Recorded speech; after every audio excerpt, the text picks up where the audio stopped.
Bolsonaro disse hoje que tem a intenção de rever a demarcação da reserva indígena Raposa Serra do Sol, em Roraima.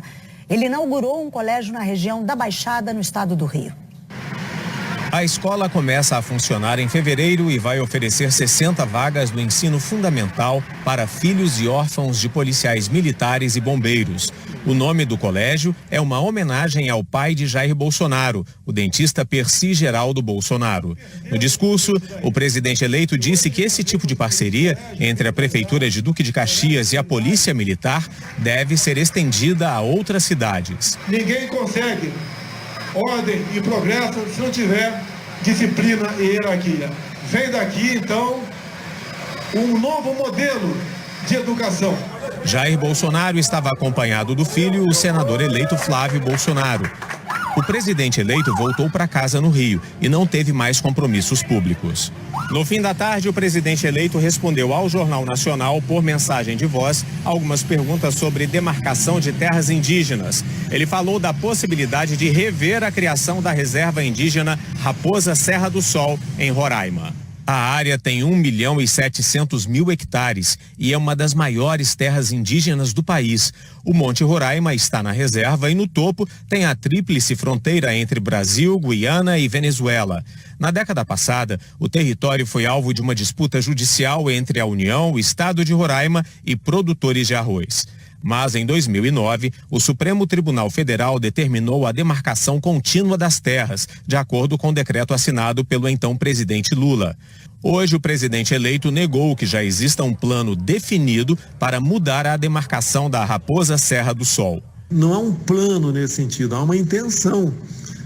Até porque não é só a Raposa Serra do Sol, são várias outras reservas enormes, riquíssimas, que o mundo está de olho lá. Então, e acreditamos nós que para integrar o índio à sociedade, não custa nada você buscar uma maneira de explorar de forma racional essas grandes áreas. Bolsonaro disse que no caso de uma exploração planejada, os índios receberiam royalties, ficariam com uma parte dos recursos. Inclusive, a questão dos royalties, vai mudar para os índios. Os índios querem se integrar à sociedade, quer ser o que nós somos, usufruir daquilo que nós temos de bom aqui. Também no Rio, o futuro ministro da Economia almoçou com empresários e políticos na Federação das Indústrias do Estado. Paulo Guedes defendeu cortes no Sistema S, instituições da indústria e do comércio como SESI, Senai e Sebrae, que investem em capacitação de mão de obra, lazer e cultura para trabalhadores. Esse ano, o sistema já movimentou 17 bilhões de reais, dinheiro repassado pela Receita Federal, que é arrecadado a partir de contribuições sobre a folha de pagamento das empresas. Como é que você pode cortar isso, cortar aquilo e não cortar o Sistema S? Tem que meter a faca aí no Sistema S também. Vocês estão achando que a CUT perde o sindicato, mas aqui fica tudo igual. O almoço é bom desse jeito, ninguém contribui.